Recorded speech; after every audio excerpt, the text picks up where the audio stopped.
అఖండ భూమండలాన్నంతటినీ కూడా గెలుస్తానని భారతావనిలో ఉన్నటువంటి రాజులందరినీ గెలిచి అవన్నీ తీసుకొచ్చి ధృతరాష్ట్రుడు మా పెద్దతండ్రి, ఆయన చెప్పిన మాట మేం జవదాటమని చెప్పి రాజసూయం చేసి నీకంత పెద్దరికమిచ్చి నీకు నమస్కరించారు. నువ్వు రాజువి, నీ ఆజ్ఞ వాళ్ళు ఔదలదాలుస్తామన్నారు తప్ప మేము రాజులం, ఇప్పుడు భూమండలాన్నంతటినీ మేము గెలిచాం, నువ్వెవరివి పెద్దతండ్రివైతే మాత్రం నీ మాట మేము వినం అని వాళ్ళు అనలేదే.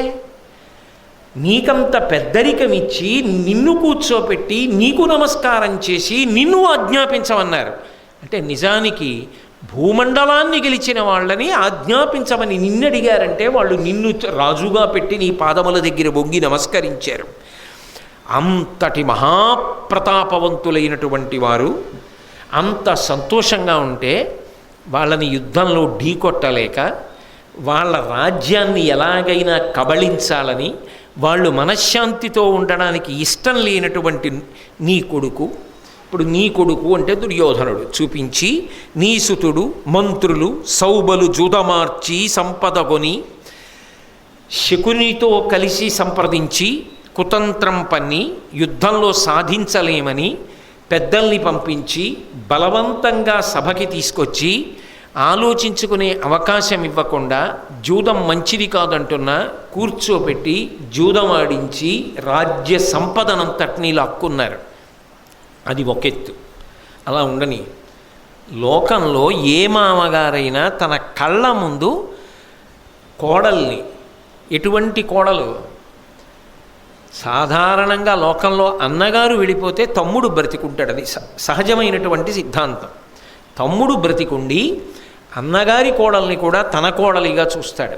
కానీ తన కళ్ళ ముందు తమ్ముడు వెళ్ళిపోతే తమ్ముడు కోడల్ని రక్షించేటప్పుడు పెదమామగారు ఎంత పూనికతో ఉంటాడు.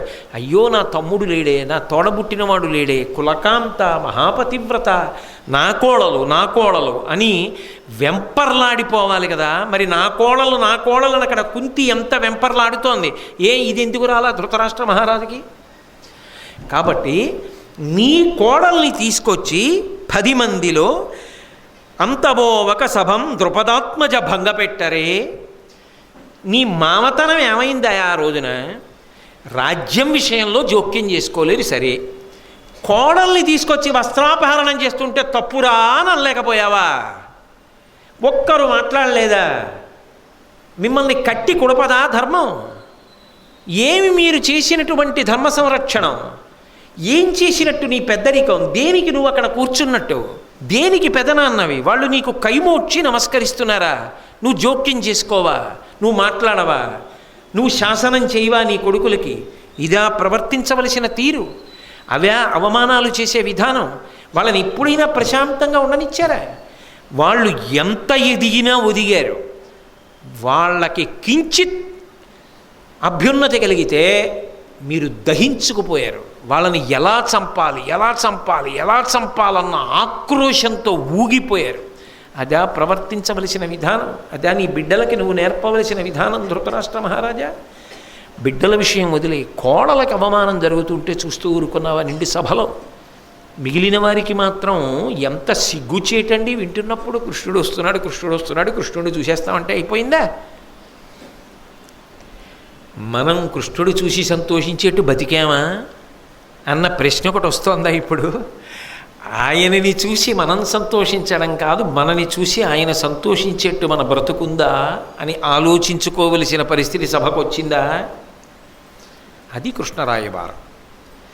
అది ఎప్పటికీ దేశకాలములతో సంబంధం లేకుండా ధర్మం విషయంలో విచారణ చేసుకోవడానికి అవకాశాన్ని కల్పిస్తూ ఉంటుంది. కాబట్టి